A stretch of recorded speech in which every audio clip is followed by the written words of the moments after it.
इस लेडी का नाम सूचना सेन है, उम्र 39 साल एंड रहने वाली कोलकाता की। इस लेडी ने कोलकाता के एक फेमस यूनिवर्सिटी से फिजिक्स ऑनर्स में ग्रेजुएशन किया है और ये अलग अलग प्रकार के भाषा बोलना जानती है और संस्कृत में इस लेडी ने पोस्ट ग्रेजुएशन भी किया है। और इस लेडी की खुद की एक कंपनी है जिसका नाम है द माइंडफुल एआई लैब, जिसमें ये लोगों को सिखाती है कि एआई कैसे इंसानों के लिए जरूरी है, उनके कामों के लिए जरूरी है, और भी इस पे अलग अलग प्रकार के लेक्चर्स भी देती है। इस लेडी के बारे में ये सारी बातें सुनने के बाद आप सोच रहे होंगे कि ये एक बहुत ही कामयाब एंड होशियार महिला है, जिनमें से ये कामयाब तो है पर होशियार मुझे नहीं लगता। ऐसा मैंने इसलिए कहा क्योंकि जो महिला अपने 4 साल के बेटे को मार के उसकी लाश को गाड़ी के डिक्की में पीछे एक सूटकेस में डाल के लेके आए, वो महिला मेरी नजर में समझदार तो नहीं होती। ये लेडी जो हमें इतनी पढ़ी लिखी और समझदार लगती है, उसने अपने 4 साल के बच्चे को इस वजह से मार दिया जिसमें उसकी कोई गलती भी नहीं थी। वीडियो स्टार्ट करने से पहले मैं आप लोगों से ये जरूर कहना चाहूंगा कि अगर आप लोगों को हॉरर या फिर क्राइम से जुड़ी ट्रू स्टोरी सुनना पसंद है तो इस चैनल को सब्सक्राइब जरूर करें, क्योंकि मैं हर हफ्ते इसी तरीके की मजेदार डरावनी स्कैरी स्टोरीज लाता रहता हूँ। Subscribe the channel. इस स्टोरी में आपको आगे पता चलेगा कि एक महिला अपने पति से इस तरीके से नफरत करने लगती है कि उसको अपने बच्चे की जान लेना आसान लगता है।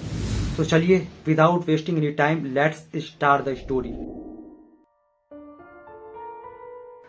इस कहानी की शुरुआत होती है 6 जनवरी बेंगलोर से, जब ये महिला अपने 4 साल के बेटे को लेके बेंगलुरु एयरपोर्ट पे पहुंचती है। और वो लेडी जब एयरपोर्ट पहुंच गई तो उसने गोवा के लिए एक फ्लैट लिया और फ्लैट ने जब गोवा उसको पहुंचा दिया तो उसने वहां से एक टैक्सी बुक किया और उसने गोवा में पहले से एक होटल बुक कर रखा था, सोल बनियान ग्रैंड होटल। उस लेडी ने 6 तारीख को अपने बेटे के साथ उस होटल के एक रूम में चेक इन किया और 7 और 8 तारीख को अपने बेटे के साथ उसने पूरा गोवा शहर घूमा। और फिर 8 तारीख को रात के 12 बजे उस लेडी ने होटल के डेस्क पे फोन किया और कहा कि बेंगलुरु के लिए एक कैब बुक की जाए। डेस्क पे मौजूद शख्स ने कहा कि किसके लिए, तो उस लेडी ने कहा उसके लिए। उस शख्स ने कहा कि मैम गोवा से बेंगलुरु एक बहुत ही लंबा रास्ता है और बहुत ज़्यादा आपको महंगा भी पड़ेगा, इससे अच्छा आप फ्लाइट से चले आइए, वो सस्ता ही पड़ेगा और जल्दी भी पहुंचा देगा। उस लेडी ने कहा नहीं, कि तुम बेंगलुरु के लिए एक कैब बुक करो और पैसे की चिंता मत करो, वो मैं देख लूँगी। उस शख्स का काम था तो उसने हाँ करके बात ख़त्म की और उसके लिए एक कैब बुक किया। रात के करीबन 12:30 से 1 बजे एक कैब आया और उस लेडी ने उस कैब के ड्राइवर को कहा कि सामान रखने में मदद कराओ। उस कैब के ड्राइवर ने जब उस लेडी का लगेज उठाया तो उसको थोड़ा भारी लगा, पर उसने उस बात को इग्नोर कर दिया और उस लेडी का सामान उस कैब में डलवाया और कैब चल दिया। जब वो लेडी उस रूम को चेक आउट करके जा चुकी होती है तो उसके सुबह में कुछ रूम सर्विस वाले उस रूम को साफ करने आते हैं। जब वो साफ कर रहे होते हैं तो उसको फर्श पे कुछ खून की बूंदें मिलती है। वो देख करके वो सारी बातें उस मैनेजर को बताते हैं और मैनेजर खून देख करके पुलिस को बुलाती है। पुलिस आती है और जब उस खून को चेक करती है तो वो देखती है कि वो सच में खूनी है। पुलिस उस मैनेजर से पूछती है कि इस रूम में कौन रुका था। वो मैनेजर कहता है कि इस रूम में सूचना सेठ नाम की एक महिला रुकी थी जो कल रात को ही 12:30 से 1 बजे चली गई और उसे टैक्सी हमने ही प्रोवाइड करवाई थी। पुलिस ये सुन करके थोड़ी सी सावधान होती है कि एक महिला जिसके रूम में खून मिला है वो रात के 12:30 से 1 बजे अकेले ही इस रूम को खाली करके गोवा से बेंगलोर चली गई। पुलिस ये सब सोच ही रही होती है कि तभी वहाँ का एक सर्वे जो वहाँ पे काम करता था वो कहता है कि सर एक और ताज्जुब की बात है कि जब वो महिला आई थी तो उसके साथ 4 साल का बच्चा भी था, मगर जब वो गई तो उसके साथ कोई बच्चा नहीं था, उसके हाथ में सिर्फ एक बैग था।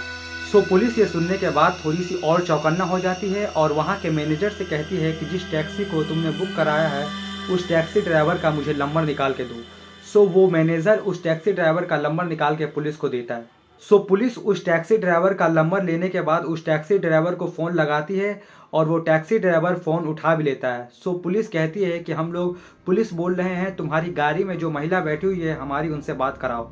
वो टैक्सी ड्राइवर जब वो फ़ोन महिला को देता है तो पुलिस उस महिला से पूछती है कि मैम आपके साथ आपका 4 साल का बेटा भी आया था, उसे आप अपने साथ नहीं लेके गई। महिला कहती है कि मैंने उसको गोवा में मेरे कुछ रिश्तेदार हैं उनके पास छोड़ दिया है। पुलिस कहती है कि क्या हमें उनका एड्रेस मिल सकता है। वो महिला बिना हिचकिचाए हुए पुलिस को एक एड्रेस लिखवा देती है और फिर पुलिस पूछती है कि मैम आपके रूम से हमें कुछ खून की बूंदें मिली थी, तो आप बताएंगी वो क्या है। तो महिला कहती है कि मुझे चोट लग गई थी, सो शायद वो खून की बूंदें उसी में से गिर गई होंगी, आप प्लीज़ उसे साफ करवा दीजिए, मैं भूल गई होंगी। सो जब पुलिस को कंफर्म हो जाता है और ये भी कंफर्म हो जाता है कि वो बच्चा भी सेफ है, सो पुलिस फ़ोन रख देती है। पर फिर भी पुलिस को थोड़ा शक होता है, तो अपने एक ऑफिसर को पुलिस वो एड्रेस जो उस महिला ने दिया था और कहा था उसका बच्चा उस एड्रेस पे है, एक ऑफिसर को भेजती है। और जब वो ऑफिसर वहाँ पे जा करके चेक करता है तो उनको पता चलता है कि वहाँ पर उस नाम का कोई एड्रेस है ही नहीं। सो पुलिस उस ड्राइवर को दोबारा कॉल करती है और उसे दबी आवाज़ में कहती है कि मेरी बात ध्यान से सुनो और मुझे बताओ कि तुम अभी कहाँ पहुँचे। सो वो ड्राइवर कहता है कि मैं अभी कर्नाटक के चित्रदुर्ग इलाके में हूँ। सो पुलिस कहती है कि तुम्हारे नज़दीक में या फिर तुम्हारे आसपास में जो भी पुलिस स्टेशन है वहाँ जाओ और इस गाड़ी को रोको और इसी नंबर पे वहाँ के किसी भी ऑफिसर की मेरे से बात कराओ। सो वो ड्राइवर ये सारी बातें सुनने के बाद इतना तो समझ जाता है कि ये महिला जो पीछे बैठी हुई है ज़रूर इसने कुछ कांड किया है, और वो उस गाड़ी को फुल स्पीड में दौड़ाता है और उसके नज़दीक में ही एक पुलिस स्टेशन होता है, तो वो उस पुलिस स्टेशन के बाहर ले आके गाड़ी लगा देता है। और वो महिला पूछती है कि तुमने ये गाड़ी यहाँ क्यों लगाई। सो वो ड्राइवर कहता है कि मुझे यहाँ से कुछ काम था, आप बैठिए मैं 2 मिनट में आया। सो वो ड्राइवर ज़्यादा कुछ ना बोले हुए उस गाड़ी से निकलता है और फ़ोन पुलिस को लगा ही हुआ था, तो वहाँ के पुलिस स्टेशन में घुस करके एक पुलिस वाले के हाथ में मोबाइल दे देता है और कहता है कि सर बात करेंगे।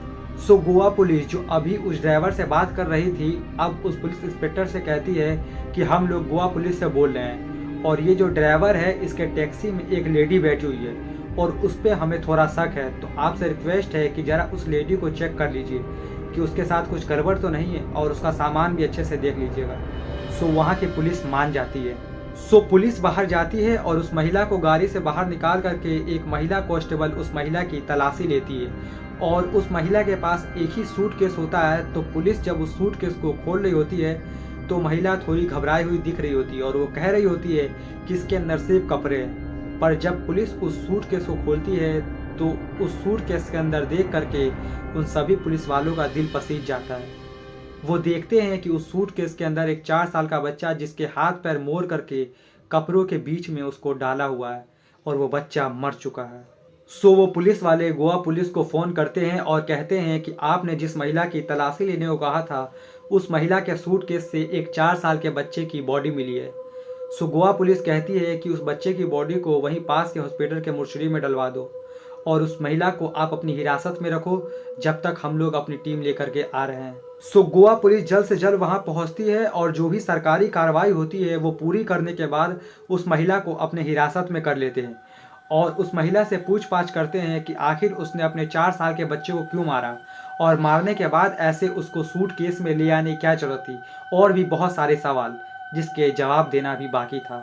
सो जब पुलिस सूचना को अपने साथ ले जाती है तो उस बच्चे की लाश अभी भी उसी इलाके में जहाँ का नाम चित्रदुर्ग होता है उसके एक हॉस्पिटल में होती है पोस्टमार्टम के लिए।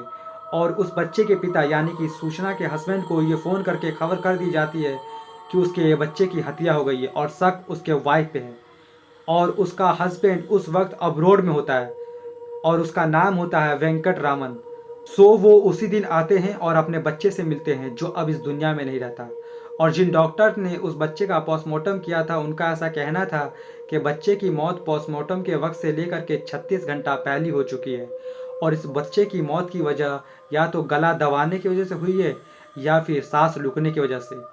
अब सवाल ये उठता है कि उस बच्चे की मौत अगर गला दबाने या फिर सांस रुकने की वजह से हुई है तो उस होटल में जो खून मिला तो वो खून किसका था। सो जब पुलिस ने सूचना सेठ से पूछताछ किया और पूछा कि उस होटल में जो खून था वो किसका था, तो सूचना सेठ ने कहा कि उस होटल में जो खून था वो उसका ही था। जब उसने देखा कि उसका बच्चा मर गया तो उसने सामने पड़ी हुई कैंची उठाया और फैसला किया कि अब वो भी नहीं जिंदा रहेगी, वो भी मर जाएगी, और उसने कैंची अपने हाथ पे मार ली।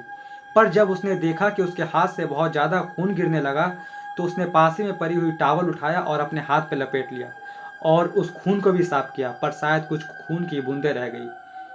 अब सवाल उठता है कि आखिर क्यों सूचना सेन ने अपने बच्चे को मारा। तो जब पुलिस ने सूचना सेन से पूछताछ किया तो उनका ऐसा कहना था कि कुछ सालों से उनके और उनके पति के बीच में कुछ सही नहीं चल रहा था।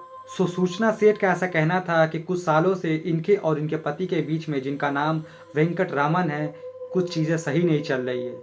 ऐसा कहना था कि 2019 में जब इनका बेटा हुआ तो सूचना को ऐसा लगता था कि बेटे की सारी जिम्मेदारी वही उठा रही है और इनके पति उन सारी जिम्मेदारियों से भाग रहे हैं।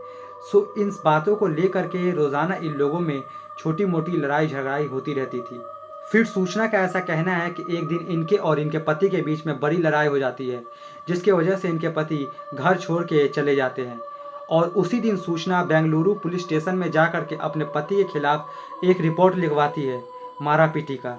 और बात जब मारा पीटी तक गई तो बात डिवोर्स तक पहुंच गई और बात कोर्ट में गई।